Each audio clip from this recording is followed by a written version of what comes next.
Before the communist authorities began hunting them down and imprisoning them, before the waves of propaganda, before the torture and the piles of burning books, before everything, Falun Gong was an ordinary part of Chinese society, and practitioners of Falun Gong were ordinary people. But in extraordinary situations, ordinary people are capable of extraordinary things. In 1999, on the eve of the millennium, the 100 million practitioners of the Falun Gong meditation practice would play the lead roles in a drama of life and death. A drama set on the stage of China, before the audience of the entire world. In the West, we think of China as a bit of a police state and so on, but we don't really imagine what it's like when that police state uses its muscles. But what attracted those 100 million people to Falun Gong in the first place? And in the face of life and death, why would so many refuse to give it up?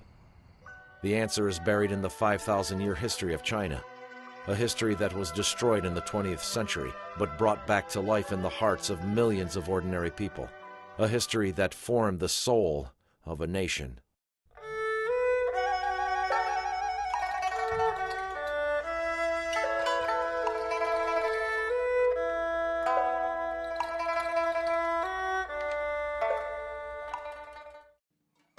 Twentieth century China is defined by change. Before the communists came to power in 1949, China had already gone through revolution, civil war, and occupation by the Japanese.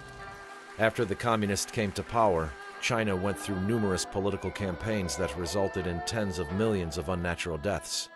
The most well-known is the so-called Great Cultural Revolution, when even people who didn't consider themselves political were butchered on the streets. Fear reigned, and the whole country was in the grip of Mao's personality cult.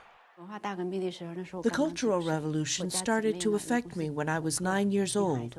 I have 4 siblings and I'm the oldest daughter. The nanny we hired was driven out because the party labeled it bourgeois. My parents were both working, so my mother told my brother and me to cook. I was 9 years old. My brother was naughty. He helped me cook one meal and then refused to do any more, so all of the chores fell on my shoulders. Then my father was persecuted and sent to a labor camp, so my family was separated and we couldn't stay in our home anymore. We went to my mother's school, which was very cold. I developed rheumatoid arthritis, and it's followed me through my whole life. I tried lots of different types of medicine, both Western and Chinese. The generation that grew up during the Cultural Revolution in the 60s and the 70s is now nearing retirement. But even today, the political campaigns of the past are a taboo subject in China. My parents always taught me to be a good student and to serve society, and because of my behavior, I was appointed class president and given the title of Young Pioneer and Little Red Guard. At one point during the Cultural Revolution, we were sent to the countryside and our education was suspended, and then I longed to return to school. I then worked very hard and joined the Communist Party. Li Wei-shun was born in northeast China, in the city of Shenyang. A wife, mother, and former sales manager, she now lives with her son in New York. In the Northeast in winter, the temperature drops to minus 80 degrees Fahrenheit. My wrists and fingers were red and swollen, and I had deep frostbite that went through the flesh, revealing the bones. After I got married and had children, I couldn't bend my back. Once I bent down, I couldn't straighten my back. When I held my child, my wrists hurt terribly. I had heart problems too, and drugs just didn't work. It was at this time that I first learned about Qigong. She found that slow-moving Qigong exercises helped relieve her arthritis pain, and that they worked better than the Chinese medicine she was taking. In 1996, she learned Falun Gong at a park in Shenyang. My parents didn't know much about Buddhism, and I'd never learned about it because the party had always brainwashed us with atheism. But when I practiced Qigong, I could personally feel that there was something more subtle and more powerful at work. After I began practicing Falun Dafa and started living by the principles of truth, compassion, and tolerance, and doing the 5 exercises, I changed completely, just like in the Chinese saying, overturning heaven and earth. But in 1999, decades after the Cultural Revolution, Li would once again be persecuted in China, this time for practicing Falun Gong. After being tortured, she fled to Tibet and Thailand before coming to the United States. Both she and her son are now UN-protected refugees. Something was wrong. There was some trend that was a little bit off about China's rise. China was advancing.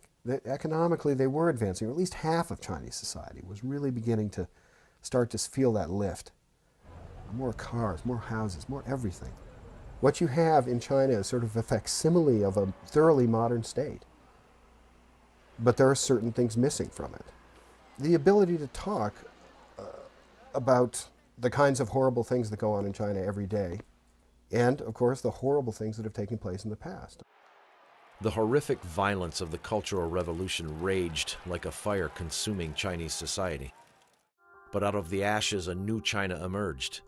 Business-minded reformers rose to power, and a new period began known as the economic reform and opening up to the West. Some people who were persecuted in the Cultural Revolution were reinstated, but there was basically no attempt to prosecute the crimes of the Cultural Revolution or to heal the scars it left on the people who lived through it. I mean, this is a country with, approximately a third of the people have gone through the Cultural Revolution and were made to do terrible things during the Cultural Revolution. They simply can't talk about it. There's no ability to air this. As the 20th century wound down, the period of reform died, along with thousands of student protesters during the Tiananmen Square massacre. The massacre was another turning point for China. Some of the leaders of the economic reforms were ousted, and those who supported the massacre, including Li Peng and Jiang Zemin, ascended to the throne of the Communist Party. 10 years after that, Jiang would be involved in another crackdown. He single-handedly ordered the persecution on July 20th. And the past would repeat itself once again. But the true cost of the Cultural Revolution can't be measured just in the lives that were lost. Neither can it be measured in the loss of countless cultural artifacts. The most significant legacy of the Cultural Revolution has been that it created the culture of the party, a culture based on fear and corruption. Mao turned on those closest to him. His personal assistant and chosen successor were ousted. And then even the leagues of Red Guards who idolized him fell out of favor. Mao was a god in China, infallible, but the millions of people who had dedicated their lives to the party felt betrayed, felt that nothing could be trusted. It was a country turned hollow, a nation without a soul. The Cultural Revolution ended with the death of Mao in 1976. But as the dust and debris settled, the destruction of China's traditional culture left a void in its society. Over the next 10 years, economic reformers in the CCP would open the country to foreign investment and trade, and slowly that void would be filled by money. As the saying went, to get rich is glorious. The cult of Mao had converted to the gospel of the dollar. I was working in exporting, so I saw who was really making money from exports. It was those children of senior officials. These were the people who really made money. Zhou Yuyun is from the southern Chinese city of Guangzhou, now one of the wealthiest cities in China. She learned Falun Gong in 1998 outside the Guangzhou Zoo. On that day, after I finished a meal at a restaurant, I went out for a walk around the south gate of the Guangzhou Zoo. That's when I saw a bunch of people practicing Falun Gong. I thought it was interesting in that their movements were very graceful, so I walked up to have a closer look. Ironically, Qigong became popular at around the same time as the new economic reforms. Based on traditional Chinese practices, it was, in a sense, the opposite of the New China, a relic of China's traditional spiritual culture, and some people found it filled a void in their lives that money couldn't. So, of course, you can make a lot of money through doing things against your conscience. In any given workplace, out of the 5 leaders, 4 of them would be corrupt. If you didn't report them and just wanted to do a good job yourself, even that would not work. They would be afraid of you and would gang up and attack you. Only if you join them in their corruption, only then would their minds be at ease. So at that time, for me, I really felt that living wasn't interesting. Like Teacher Lee said, I really couldn't have 3 good days in a row. So when all of a sudden you come in contact with Falun Gong, you understand so many things. But if there was a spiritual side to Qigong, there was a practical side as well. China ended fully subsidized healthcare in the early 90s. There were many stories of Qigong practitioners recovering from illnesses, and many people came to Qigong not for a spiritual outlet, but out of desperation. Because of my poor health, I had practiced other kinds of Qigong. So it was by chance that I went to the park, and on the one side, there were people doing some dancing exercise, and on the other, there were people practicing Falun Gong.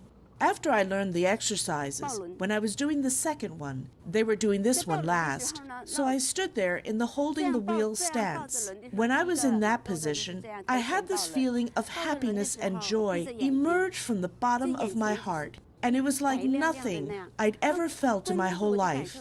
My mouth just turned into this big open smile, and I was trying not to laugh out loud. The movements of Falun Gong, also called Falun Dafa, were quite simple. 5 Qigong exercises that anyone could learn. And despite numerous claims of illnesses disappearing through the practice, Falun Gong founder Li Hongzhi emphasized in his lectures that cultivating the heart and mind was most important. To do this, practitioners of Falun Gong were expected to act according to Falun Gong's 3 main principles of truth, compassion, and tolerance. In the course of cultivation, practitioners also generally made lifestyle changes. They would gradually stop bad habits like smoking and swearing, and they had to control their temper. And they had to be kind and considerate to others. My mother's family was from a scholarly background, and her style of education was more traditional and talked about being tolerant and giving. So even though before I cultivated I didn't argue or make a scene, I would hold a lot of anger in my heart, and this made my health get worse. After I started cultivating, I stopped being like this. I would be very calm. My husband's mother was also very traditional, and because she was my elder, she would demand a lot of respect and obedience. She liked to eat dumplings, and I would make these for her every week. Also, her health was very bad, and I would, for instance, if her clothes were dirty, I would immediately wash them for her. Before I cultivated, I wouldn't do any of these things for her. I just wouldn't. In pre-modern China, almost all trades and professions, from medicine to metallurgy, politics, and cooking, incorporated ideas from China's 3 ancient religions: Buddhism, Taoism, and Confucianism. During the Cultural Revolution, Mao saw the spiritual culture as a threat and labeled those ideas as futile superstitions. But people still remembered them. I read some Chinese philosophy, and I did some Chinese practices, Chinese Kung Fu and Qigong. And through the philosophy and these practices, I came across the term celestial cultivation. And it sounded beautiful to me the first time I read it. And I said, wow, I'd really love to do that. Traditional Buddhist scriptures talked about cultivating Buddhahood. Ancient Taoist writings talked about becoming an immortal. And the new Qigong books were all talking about healing illnesses and getting fit. But Falun Gong was unique because it made a clear connection between the physical fitness part of Qigong and the spiritual cultivation part of Chinese religions. Some of the teachings that Falun Dafa has helped me with my family, especially my brothers and sisters, because I have a big family. There were actually 12 of us, and 10 of us are still alive. Betty Hunter is a research librarian from New York. She learned Falun Gong after seeing people doing the exercises in Brooklyn's Prospect Park. And when I'm dealing with them, I try to be as truthful as I possibly can based on my understanding. I try to have compassion, which means that I don't meddle in their lives anymore, even my own children. I try to have tolerance. When I think they should be doing something and they don't, I can sort of back away and allow them to do it at their own time, or if they never do it, it's okay. And I'm especially like that with my grandchildren, and so my children always say, is that the same lady that brought us up? She doesn't look like the same lady and she doesn't act like the same lady. The founder of Falun Gong, Li Hongzhi, was born on May 13, 1951 in northeast China. He came of age during the Cultural Revolution, and in 1984, when Qigong was becoming popular, he decided to create Falun Gong, a more accessible version of the cultivation practice he'd studied as a child. 5 years later, in '89, Li began teaching Falun Gong to a few students in private. 3 years later, in '92, Li gave his first Falun Gong seminar, introducing the practice to the public.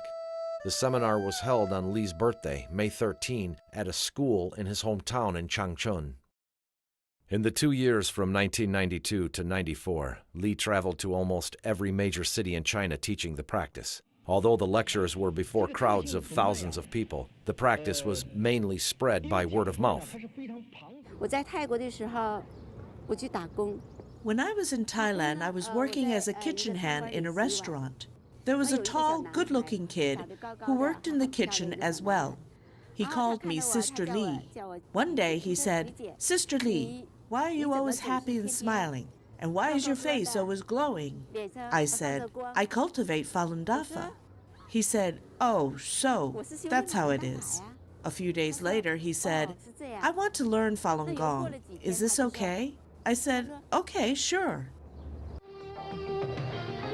In the beginning, both the Chinese government and state-run media were largely supportive. State television even featured numerous interviews with practitioners who claimed to have improved their lifestyles and health through the practice. The changes for myself, the changes for my family and my relatives who see me, it's as though I have been born anew, as though it wasn't me anymore. The me in the past was not like this. In the past I would get drunk, smoke, fight, indulge in food and play. That's the stuff I did. Li gave his last public teaching in China in 1994, but he continued to write and lecture.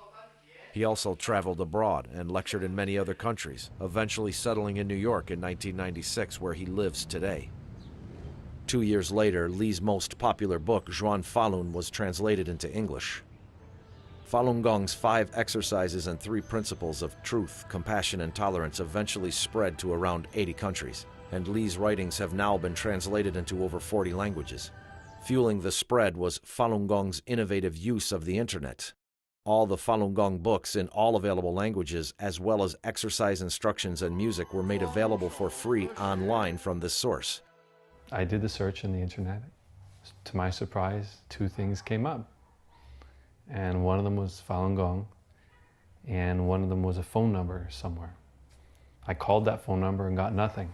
And when I went back to the Falun Gong website, I was shocked because everything was free. And I was looking, and every link I clicked into opened up a whole page of explaining exercises and details or lectures, all there for you.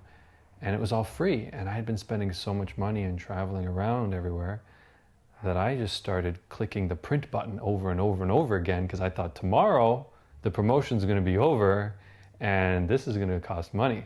Practitioners use other Falun Gong websites to post experiences they've had in cultivation, or works of art and music inspired by the practice.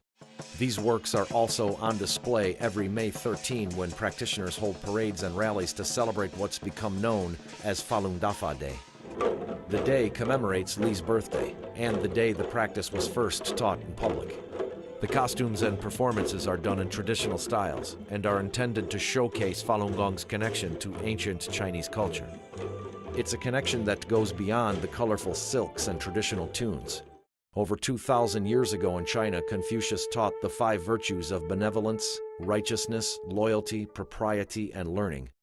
Buddhist and Taoist scriptures also emphasized different aspects of morality. But during the Cultural Revolution, Confucius was denounced along with Mao's personal enemies, and Mao's theories were taken as the absolute truth. Falun Gong's revival of traditional moral concepts resonated with the memories of a dead history. And in a country that had been violently cut off from its past, Falun Gong offered a way to bridge the gap. I bought a copy of Zhuang Falun, and I read it all the way home from the park, my hands just holding it up in front of me. When I read the preface in the opening part of the book, it was a shock, something life-changing, like an earthquake. I knew this was exactly what I was looking for. Throughout my life, I had felt I was seeking something, and now I had finally found it. I felt I had come home. People of different cultural backgrounds all had different understandings of Falun Gong. And the traditional Chinese culture of cultivation held a certain appeal, especially at a time when China was emerging as a global power and when the world was getting to know China all over again. When I first started to practice Falun Dafa, we practiced in a park in Brooklyn. And many times African Americans would pass by and want to know why would we be practicing something like that when it's Chinese.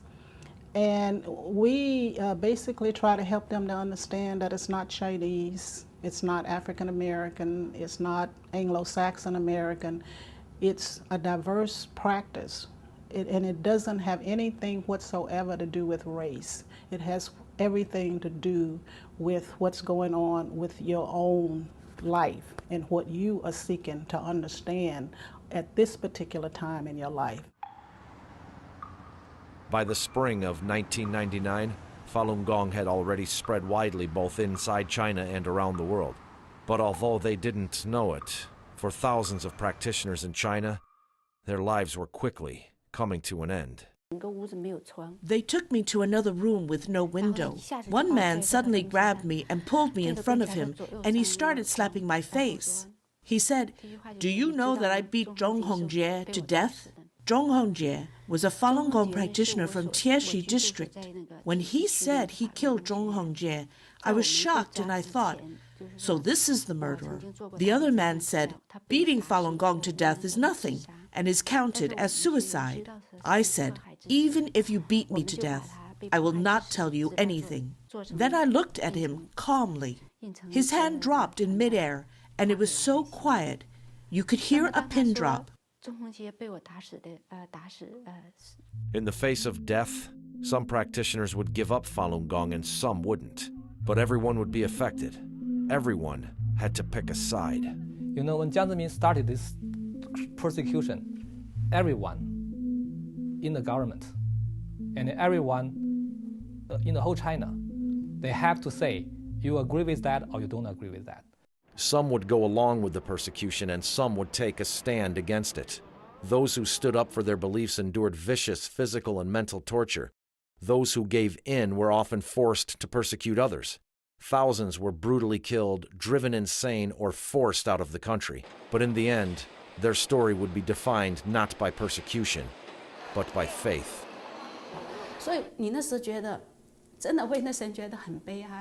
At that time, I was very sad for these people because they were so young. Some of them would call each other big sister, hoping that they can help them in society. Sometimes I think that if their parents knew that, their children would, for just $1,000, do these sorts of things. What their parents would think. When they're not torturing people, they act differently. Sometimes I would look at them and think, they're pretty innocent.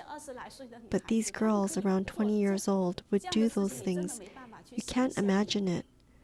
So at that time, during that process, I didn't feel much for myself. But to see those girls like that, I was very, very sad. Why do Falun Gong practitioners in mainland China keep practicing and not give up under torture? I really hope a lot of them will live through it, and you'll be able to ask them yourself.